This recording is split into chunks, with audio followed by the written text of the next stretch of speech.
Okay, so in this video, I'm going to show you how you can rotate an object towards another object and limit that rotation either on one of the world axis, which is pretty straightforward and quite common known solution, but also limit the rotation on one of the local axis. And that's, let's just say, a little bit more tricky. Also, I couldn't really find a good solution online. Actually, only found one solution that did not work very well. But I think I found a good one that's fairly easy to use, and I think if you understand it, it's also quite useful because, it opens the possibility for a lot of other things. We're going to use Transform.Point, which is converting local to world space, and that is so useful when you deal with positions and rotations in Unity. So let me show you first the problem where this came up. That is, I want to have the player, it's going to be here, attached to a rope, attached to a rocket with a rope. It's a very good rope, so it does not get burned by this giant fireball. And so you can fly towards a pizza floating in space and, explore it, maybe land on the pizza, eat it. To be honest, not implemented yet, but you can actually launch the rocket. Anyhow, the thing is, how do I make sure that now this rocket anchor can move on this wing, but is always closest towards the player? Which actually right now it is not, but I have this button here, so we just open editor. Yep, now it works. So this is where I attach the rope. Doesn't exist yet, but there's a game object here. And so I did that by parenting this thing to a rocket anchor center. And that is sitting right in the middle, right? So if I rotate this on the y-axis, it's always going to rotate like this.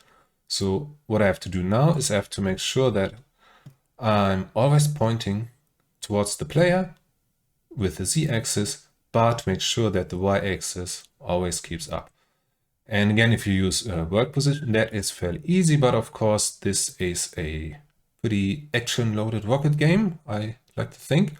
And so, of course, the rocket can rotate, and then, well, actually, that rotation would be easy.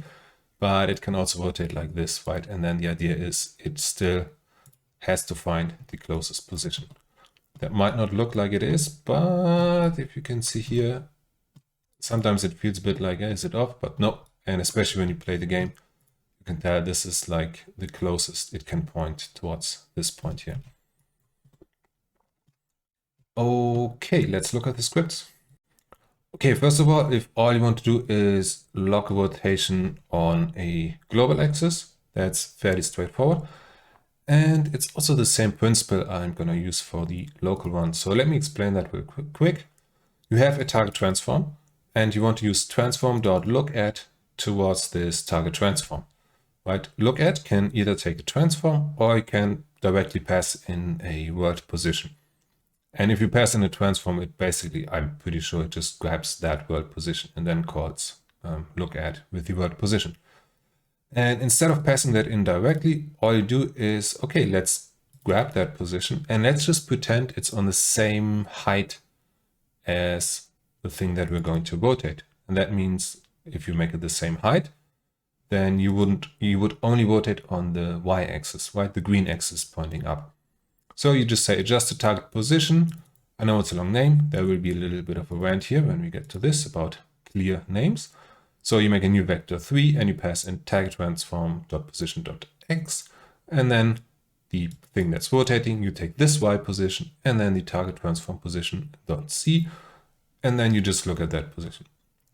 And it's only given error because it's unassigned here. And that was just an example anyway. But we're going to use the same principle, but we're going to do that in local space. So it's kind of like this. Let me see. I had some plane here. Yes. Okay. I have a plane. And that is the local space of the rocket anchor center, right? So let's see. Yes. The plane is parented to it.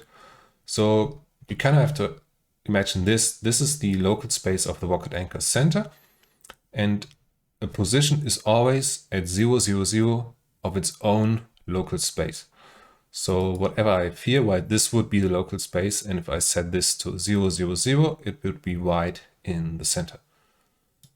Yeah, so this plane is actually at 0, 0, 0. And now what I want to do is I want to figure out, okay, where is this cage, or rather this anchor, the transform that I want to look at? Where would that be in this local space if I set the y also to 0? So kind of like, right, where is it on this? Well, line might be bad because it's 2D. But, you know, I want to somewhat place it here. I'm going to show you that with this cube, which I kind of forgot if I'm doing that already. Let me try to move the layer and then set this here just for the editor. Yeah, okay, it's doing it. So it just figured out, okay, this cube, and then you could kind of see, let me hide that. Okay, this might get a bit confusing because I have too many mutations, but the cube is, in a sense, based on this plane directly above it, right? So the cube will always be on this plane. Okay, so how do we do that?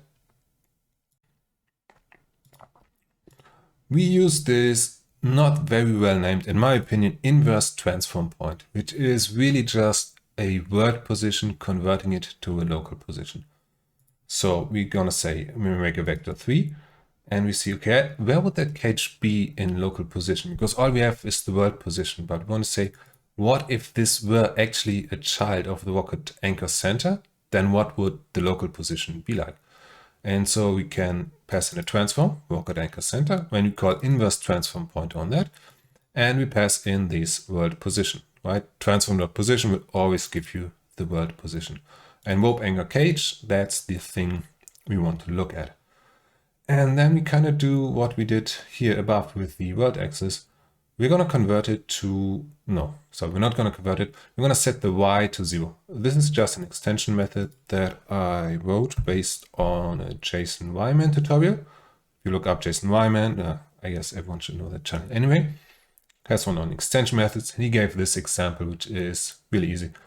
Just makes you adjust vector 3. So I don't have to do cage in local position dot x, y 0, cage in local position dot z. I say I only want y to be 0 here, okay? You can keep the rest. So this is pretty much that.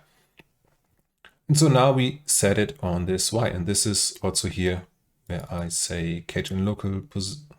Yep, cage in local, that is the cube that I showed you to represent that, right? So I'm just saying that to show it to you. And once we have that, we need to convert it back to a world position because LookAt is always going to use the world position. So we just use Transform.Point, which is the opposite of inverse Transform.Point, and I may have called it local to world position because I think then people would actually know what it does. So we say vector 3, target position in world. Once again, we use the rocket anchor center, that is local position where we're starting at. And we pass in this cage in local position, then we just adjust it, and we get the world position back. And cage in local dot position, so this is the cube. I think I just mentioned that. Okay. Now there is one issue, right? If we use LookAt, that means, okay, now we have the z pointing towards the target. But having the z pointing towards the target means we can still rotate 360 around the z-axis. I hope that makes sense. Sometimes you don't notice that when you're doing it. But right here, right, I say unity, okay. First we take the cage, we see, okay, where would that be here in local position? And now we look at it. So we have this rocket anchor center, cool, we have the z pointing towards it, that's the Transform.LookAt. And since we're pointing at this thing that's on the same height in its local position, we don't rotate around the y-axis, you would think. But there's an issue because now if I rotate around the z, as you can see, well, it's actually still pointing towards it, right? So we only told it how it wants to rotate the z-axis. Now, by default, if you use Transform.LookAt, what Unity does, there's a second parameter here, which is, let's see, you can see here, vector 3 world up. That is the default position. And what that second parameter is about is, okay, we know where the z is pointing towards. Okay, where do you want the y-axis pointing to? And by default, Unity is just going to take the world up position, which I guess makes sense because at least for that's like the most likely case where you would want that.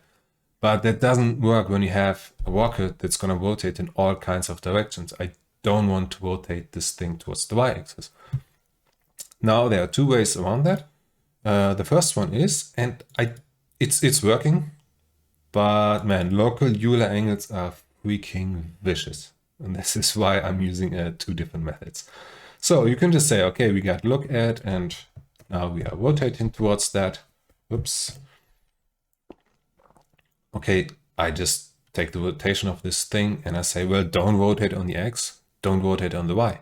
Sorry, don't rotate on the z, only keep the rotation on the y. So far that's working, but as I mentioned before, local Euler angles are freaking vicious. You can have one exact Euler value represent different rotations of an object in Unity. That alone means it is unreliable.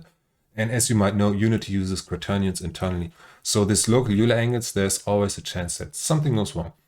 And so the only reason I use that is because I kind of want to break it. I want to get really, really good at rotations. And so I figured, you know what?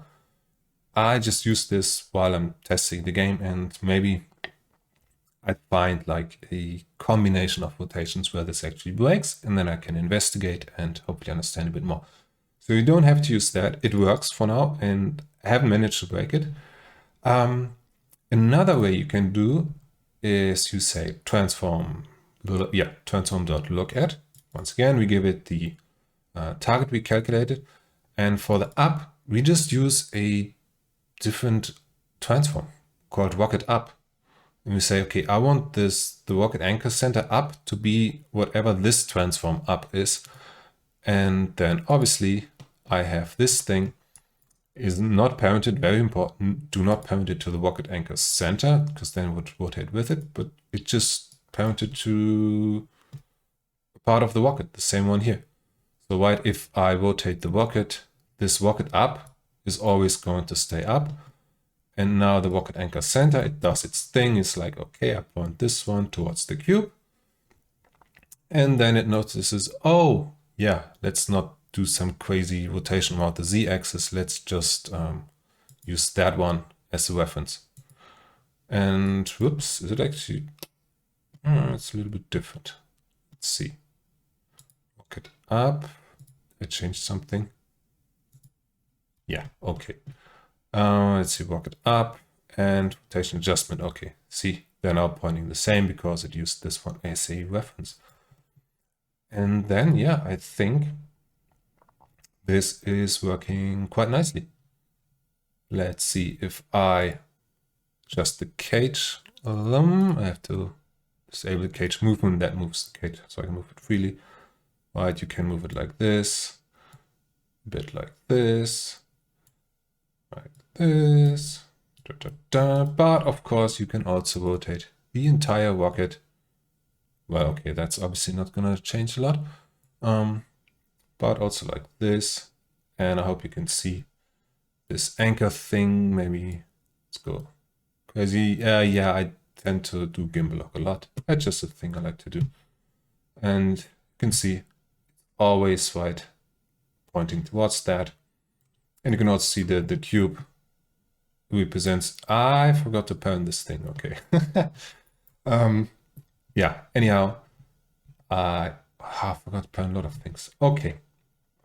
Let's quit here before everything falls to pieces, and let me, oh, I need to rotate this thing. Okay.